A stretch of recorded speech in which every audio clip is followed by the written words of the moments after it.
আজকে ঠিক করেছিল যে পেছনে যে বাগানটা সেটা আজকে একটু পরিষ্কার করবে, তাই বাবা একটু চলে গেছিল পেছনের দিকে আর বাগান পরিষ্কার করবে বলে। আর এখানে ভাইয়ের কাছে চলে এসেছি, ভাই দেখলাম একটা গোটা বেগুন নিয়ে একদম বেগুনি সাইজে কেটে নিচ্ছে। তো ওকে আমি জিজ্ঞেস করলাম যে তুই কি আজকে বেগুনি করবি? ও বললো যে হ্যাঁ দিদি, আমি ভাবছি আজকে একটু বেগুনি করব, খুব বেগুনি খেতে ইচ্ছা করছে। তো বেসন নিয়ে নিয়েছে দেখতে পাচ্ছ, একটু লঙ্কা গুঁড়ো দিয়েছি, একটু কালো জিরে, একটু নুন দিয়ে ভালো করে ব্যাটারটা পুরো ভালো করে মিক্স করে নিচ্ছিল।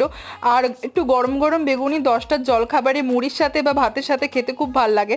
আর এখন দেখো তেলের মধ্যে বেগুনটা দিয়ে ভালো করে বেগুনিগুলো ভেজে নিচ্ছিল।